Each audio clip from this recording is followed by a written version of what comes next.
Now, Britain needs to borrow less and make more. That's been the cry of ministers trying to revive the economy. So when an entrepreneur from Bristol decided to start manufacturing in the West Country instead of China, he was amazed to find there was no help from the government. With just 2 days to go until George Osborne delivers his budget, we've been analysing what West Country firms need to get going again. Well, we can join our business correspondent, Dave Harvey, now. Dave. Good evening, David. I'm as you pass the baton here to one of these small, high-tech, rather funky businesses that have put Bristol on the map of kind of design and interesting new startups. Come on through. I'll show you their offices. They really put their stamp on this place, as you can see. Now, they do the brainy stuff here, and like so many other companies, they leave the manufacturing, well, to people abroad, far from here. You talked about China. In China, of course, it's the year of the dragon. And let me tell you, people in this company know all about defying the dragons.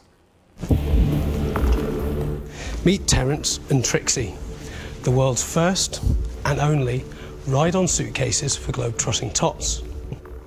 I'm afraid I'm out. I too am out. The dragons didn't bite 6 years ago, but the public certainly have.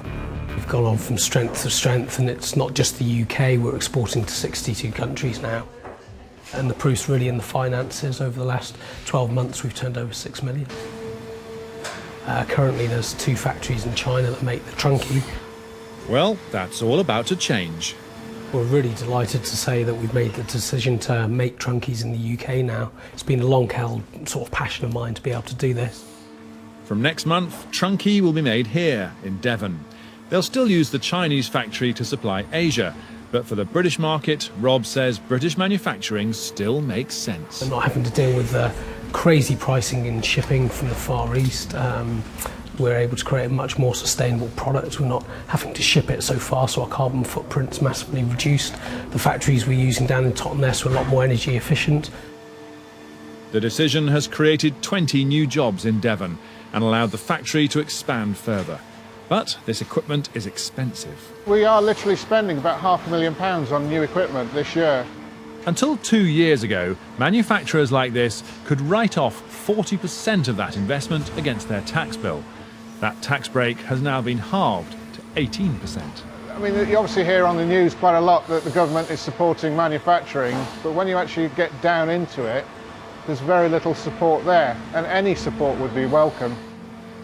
We've decided to do it with our core product, Trunki. We can't do it with all our products straight away just because it's financially not viable. If there was more support there, we could bring more of our products back quicker and help employ more people, and therefore I think it would pay for itself.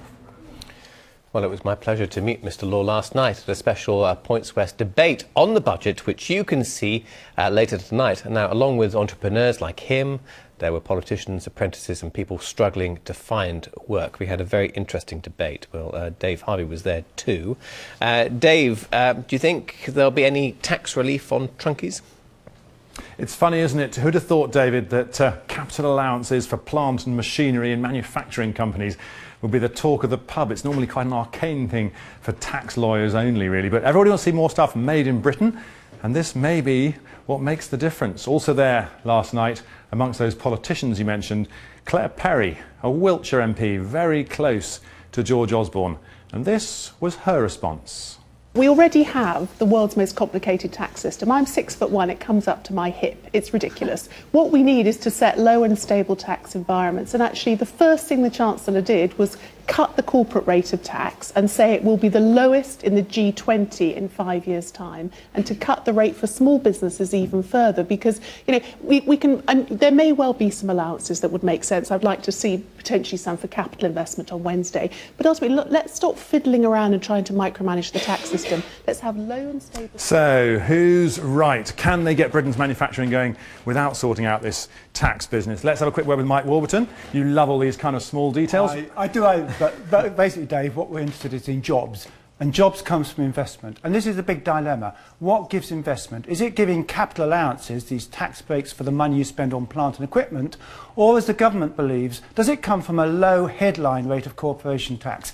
And it seems to me that is what international markets do. And the international markets will invest in this country if they see a low headline rate. And that's been a great success. Look at the motor industry. Look how inward investment has helped that. So that's what the government's punting for. But I do agree that with a business like Trunki's, they could actually lose out relative to what they had before with the very high levels of capital allowances. And so that's where I suppose this kind of manufacturing would feel actually they'd rather have something just for them. I think with the smallest companies investing a lot in plant and equipment, they'd do better with capital allowances. But the big picture which the government's looking at is international investment. That is the key, and I think that's why this headline rate of corporation tax is so important. Mike Warburton, thank you very much indeed. Of course, we will find out on Wednesday. Back to you, David. But you don't have to wait until Wednesday for the Points West debate, which is on at 11:05 tonight here on BBC One. It is a bit late, but do stay up if you can, because we had a really good discussion.